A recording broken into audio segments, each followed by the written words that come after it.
Hello everyone, I hope कि आप सब लोग बहुत अच्छे होंगे और बहुत अच्छे से अपनी प्रिपरेशंस कर रहे होंगे। सो ऑलरेडी आप लोगों को पता है 5 PM यहाँ पे मैं क्वेश्चंस करवा रही हूँ। 40 क्वेश्चंस मैं करवा चुकी हूँ। 141 हम क्वेश्चन कर रहे हैं for BFUHS DHS Punjab and GMCH की प्रिपरेशन। एंड जो भी बच्चे मेरे से पूछ रहे हैं मैम DHS का एग्ज़ाम, भाई अप्रैल में आपको एप्लीकेशन फॉर्म देखने को मिल जाएंगे। तो बार बार अगर आप पूछ रहे हो तो प्लीज़ इस चीज़ को दिमाग में लेके चलो कि अप्रैल में किसी भी टाइम फॉर्म आ सकते हैं, और अगर फॉर्म आउट हो गए तो आपके पास 2 से 3 महीने का ही टाइम बचेगा प्रिपरेशन करने के लिए। तो प्लीज़ इस चीज़ को सीरियस लेके चलो। GMCH के एग्ज़ाम की अभी तक कोई अपडेट नहीं है, बट वी आर होपिंग कि नेक्स्ट 2 मंथ्स में ये भी एग्ज़ाम का एप्लीकेशन फॉर्म आउट हो जाएंगे। एंड BFUHS की जुलाई में आपको देखने को मिलेंगे नेक्स्ट जो वैकेंसी आएगी।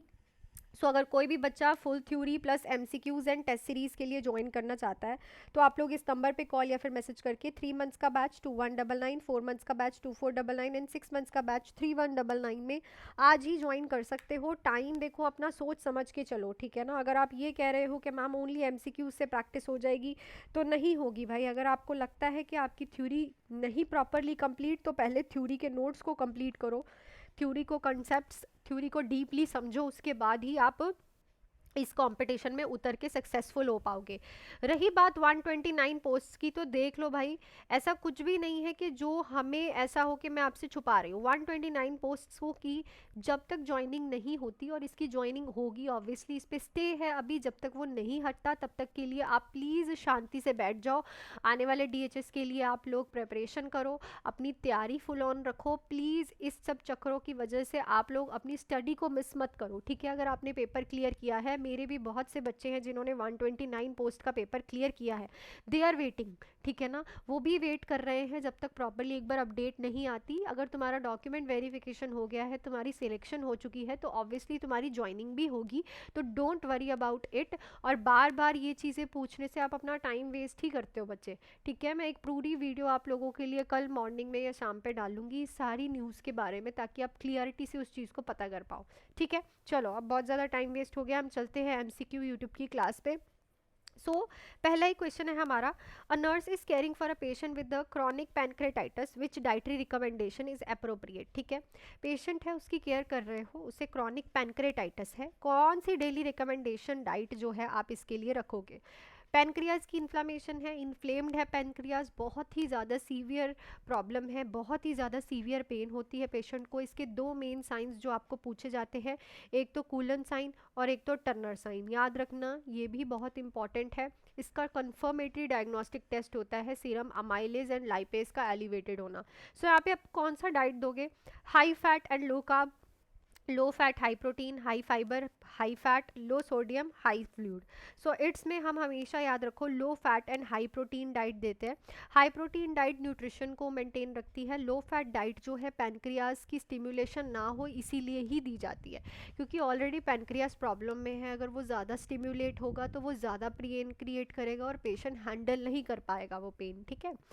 नेक्स्ट है, patient with the acute cholecystitis is scheduled for surgery which pre operative intervention is most important. तो कॉलीसिस्टाइटिस गोल ब्लैडर की इन्फेक्शन एंड इन्फ्लामेशन है पेशेंट को हुई, और उसका स्केड्यूल की गई है सर्जरी। तो इसमें से कौन सी प्री ऑपरेटिव इंटरवेंशन यहाँ पे इंपॉर्टेंट रहेगी। Encourage a high fat diet before surgery, administer pain medication and IV fluid, have the patient ambulate frequently, apply heat to the abdomen for pain relief. देखो, cholecystitis is also very painful problem, a very painful disease condition. तो यहाँ पे हमें surgery से पहले IV fluid और pain medication patient को दे के रखना है, क्योंकि पेशेंट को ना कंसिस्टेंट पेन होती है, और वो पेन से पेशेंट को नोजिया एंड वॉमिटिंग भी होता है। उस पेन को हमें कंट्रोल करना पड़ेगा, ताकि पेशेंट पेन की वजह से अपना टेम्परेचर इंक्रीज ना कर ले और अपना BP फॉल ना करा ले, ठीक है। तो सर्जरी से पहले आपको pain medication and IV fluids patient को एडमिनिस्टर करने हैं। नेक्स्ट देखो, patient with the acute kidney injury has a serum potassium level of 6.8 micro equivalent per litre, what is the nurse priority action. भाई, acute kidney injury वाला patient है, एकदम से kidney ने काम करना बंद किया है, सीरम पोटाशियम लेवल जो है बहुत इंक्रीज हो चुका है 6.8, हाइपर कैलीमिया देखने को मिल रहा है। नर्स का प्रायोरिटी एक्शन क्या रहेगा, administer oral sodium polystyrene sulfonate Kayexalate, so it is a potassium sparing enema जो आप देते हो पेशेंट को। prepare the patient for hemodialysis, administer IV calcium gluconate, encourage increase fluid intake। तो देखो पेशेंट को फ्लूइड तो हम ऑब्वियसली नहीं देंगे क्योंकि पेशेंट की किडनी ही नहीं वर्क कर रही, तो यूरिन ही नहीं निकलेगा, अंदर फ्लूइड इकट्ठा होगा। ठीक है, calcium gluconate is a better choice for time being, क्योंकि कैल्शियम ग्लूकोनेट जो है हाइपरकलीमिया से होने वाले कार्डियक डिसरिदमिया को प्रिवेंट करेगा। उसके बाद आप पेशेंट को डायलिसिस पे लगा दोगे, ठीक है ना, क्योंकि आप बार बार कैल्शियम ग्लूकोनेट भी नहीं दोगे क्योंकि हाइपरकेलीमिया शो कर रहा है कि यूरिन नहीं निकल रहा, यूरिन से पोटाशियम नहीं निकल रहा, तो पोटाशियम अंदर इंक्रीज हो रहा है, समझ रहे हो ना। तो उसके लिए इंस्टेंट तो अभी आपको कैल्शियम ग्लूकोनेट देना पड़ेगा जिससे पेशेंट के कार्डियक डिसरिदमिया रोके। डायलिसिस तो आप करोगे, टाइम लगेगा, फिस्चुला बनाओगे, सब करोगे, है ना, एकदम से हम डायलिसिस तो नहीं करा सकते। और पोटाशियम तो स्पेयर करना ही नहीं है ना, अंदर ऑलरेडी पोटाशियम इंक्रीज है। क्लियर। चलो नेक्स्ट देखो, nurse is caring for a patient with cirrhosis and ascites, which intervention is most appropriate. Patient की केयर कर रहे हो, लिवर सिरोसिस है और अब्डोमिनल कैविटी में फ्लूइड फिल्ड है, असाइटस है, कौन सी इंटरवेंशन मोस्ट अप्रोप्रिएट है। अब देखो काफ़ी बच्चे मेरे पास ऐसे भी आए थे बैच के स्टार्टिंग में जिनको कुछ भी नहीं आता था, उन्होंने पहले भी बहुत बार ऐसा है कि प्रैक्टिस की है, थ्योरी की है, but when they came to me उनको ऐसा था कि कुछ भी नहीं आता मैम, हमने ये कब पढ़ा ही नहीं है। सो मैं इसीलिए कहती हूँ कि एमसीक्यूज क्लासेस आप यहाँ से लगाओ, अगर आपका सारा थ्योरी क्लियर है, आपको एमसीक्यू बैच लेने की कोई नीड नहीं है। मैं रोज़ के 10 क्वेश्चंस करा रही हूँ, 10 सुबह भी कराती हूँ और नॉर्सेट के भी करा रही हूँ। 30 क्वेश्चन आप यही करो, क्योंकि एमसीक्यूज तो आप किसी भी एग्जाम के करो, आप लोगों के लिए बेटर है, जितने ज़्यादा एमसीक्यूज उतने ज़्यादा प्रैक्टिस, ठीक है। बट अगर आपका थ्योरी नहीं क्लियर ना, अगर आपका बेसिक नहीं क्लियर, तो पहले थ्योरी कंसेप्ट क्लियर करो, देन अपने आप को कॉन्फिडेंस में लेके आओ कि हमें सब कुछ आता है। क्लियर ना। देखो सिरोसिस है असाइटस, असाइटस एक टर्मिनोलॉजी है जो कि यूज़ होती है जब अब्डोमिनल कैविटी में फ्लूइड फिल्ड हो जाता है। तो मोस्ट अप्रोप्रिएट इस पेशेंट के लिए क्या दोगे। हाई सोडियम डाइट नहीं देनी हमें ऑलरेडी पेशेंट को, क्योंकि वो ज़्यादा फ्लूइड रिटेंशन कराएगी और ऑलरेडी पेशेंट के अब्डोमेन में फ्लूइड ऑलरेडी रिटेन है। Place the patient in supine position से क्या होगा, पेशेंट को डिस्कम्फर्ट होगा, क्योंकि जब पेशेंट सुपाइन पोजीशन में लेटेगा तो वो फ्लूइड फिल्ड वाला अब्डोमेन जो है ऊपर डायफ्राम पे प्रेशर डालेगा और सांस नहीं आएगी पेशेंट को। Administer spironolactone as prescribed और encourage fluid intake at least 3 litre per day. Fluid तो हम नहीं देंगे ना पेशेंट को, क्यों देंगे भाई फ्लूइड, पहले ही पेशेंट असाइटस की प्रॉब्लम से जूझ रहा है, ऊपर से आप उसे और फ्लूइड दे रहे हो, तो यहाँ पे हम स्पायरोनोलेक्टोन देते हैं पेशेंट को। क्यों, क्योंकि यहाँ पे पोटेशियम लेवल्स पेशेंट के कम हो जाते हैं। So spironolactone is a potassium sparing diuretic. So ये हाइपोकलीमिया से भी बचाएगा पर एज अ डायूरेटिक भी काम करेगा, जो एब्डोमिनल कैविटी में फ्लूइड है उसको बाहर निकालने में भी हेल्प करेगा। नेक्स्ट है, a nurse is assessing a patient with a hypovolemic shock which finding require immediate intervention. Hypovolemic fluid कम होने की वजह से पेशेंट शॉक है में है, उसको आप असेस कर रहे हो, इसमें से कौन सी फाइंडिंग रिक्वायर करती है immediate intervention. Heart rate 120, blood pressure 8850, urine output 10 ml, warm flushed skin. तो पेशेंट शॉक में है तो ये सारी चीज़ें तो आपकी बिल्कुल राइट है, क्योंकि जब शॉक होता है तो ऑब्वियसली हमें देखने को मिलता है हार्ट का कंपनसेशन मैकेनिज्म टैकीकार्डिया, ठीक है, ब्लड प्रेशर भी कम होता है, ये भी शॉक में प्रेजेंट होता है, यूरिन आउटपुट भी कम होती है which is also sign of shock. Shock के अर्ली साइन एंड सिम्टम में पेशेंट की स्किन जो है वो कूल होती है, पर लेट साइन एंड सिम्टम में पेशेंट की स्किन वार्म एंड फ्लश्ड हो जाती है, जो कि एक वर्जनिंग साइन होता है, याद रखो। अर्ली साइन में पेशेंट जो है कूल दिखेगा आपको, ठीक है ना, पर जब लेट साइन होंगे ना शॉक के, इज अ वार्मथ, ये सेप्टिक की तरफ इशारा कर रहा है। क्लियर। नेक्स्ट देखो, patient with the peptic ulcer disease is prescribed omeprazole which statement by the patient indicate effective breathing और इफेक्टिव टीचिंग। सॉरी, ओमिप्राजोल चल रही है, प्रोटोन पंप इनहिबिटर चल रहा है पेशेंट को, तो कौन सी स्टेटमेंट पेशेंट की इंडिकेट करेगी कि आपने इस मेडिसिन के बारे में पेशेंट को सही समझाया है। I should take the medication with meal. So जब भी हम कोई प्रोटोन पंप इनहिबिटर या फिर कोई एंटासिड लेते हैं तो उसको हम खाली पेट लेते हैं, मील के साथ नहीं लेते। This medication helps neutralize the stomach acid. So neutralize नहीं करती, एसिड को न्यूट्रलाइज नहीं करती, एसिड की प्रोडक्शन को कम कराती है, न्यूट्रलाइजेशन नहीं करती, प्रोडक्शन को कम कराती है। I should take this medicine, yes बिल्कुल, ब्रेकफास्ट से पहले खाली पेट डेली लेनी होती है ये मेडिसिन। और this medication will relieve my ulcer pain, pain नहीं रिलीव करेगी, ये एसिड की प्रोडक्शन नहीं करने देगी, और एसिड प्रोड्यूस नहीं होगा तो ऑब्वियसली वहाँ पे अल्सर के साथ एसिड लगेगा नहीं। नेक्स्ट है नर्स केयर कर रही है पेशेंट की with diabetic ketoacidosis which laboratory result required immediate intervention और एक्शन।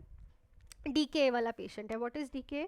इंसुलिन की इनसफिशिएंट होने की वजह से बॉडी में फैट और प्रोटीन जो है वो टूटता है। ठीक है, फैट और प्रोटीन जब टूटता है तो उससे अमाइनो एसिड्स निकलते हैं, फैटी एसिड्स निकलते हैं, कीटोन बॉडीज़ निकलती हैं, जिसकी वजह से पेशेंट की बॉडी एसिडिक नेचर की और कीटोन्स भी आते हैं उसकी यूरिन में।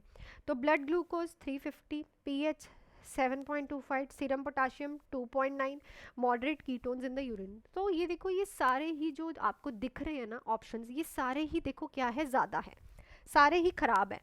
ग्लूकोज भी कितना बढ़ा हुआ है, पीएच भी एसिडिक है, ठीक है, पोटाशियम भी कम है, कीटोन्स भी आ रहे हैं। पेशेंट ऑलरेडी डीके वाला है तो ये सिम्टम्स तो उसे आएंगे ही आएंगे ना, जो ये वाले सिम्टम्स हैं, ये वाले सिम्टम्स हैं, ये सॉरी ये वाले सिम्टम है, ये वाला सिम्टम है, ये वाला सिम्टम, ये तो नॉर्मली हमें पेशेंट में दिखेगा। पर ये जो पेशेंट को सिम्टम हो रहा है ना हाइपोकेलीमिया वाला, नॉर्मल क्या होता है 3.5 से 5, ये है ओनली 2.9, ये इमीडिएट एक्शन रिक्वायर करता है बिकॉज ये कार्डियक प्रॉब्लम कर देगा। क्लियर? नेक्स्ट देखो, patient with the stroke experience dysphagia which nursing intervention is most appropriate.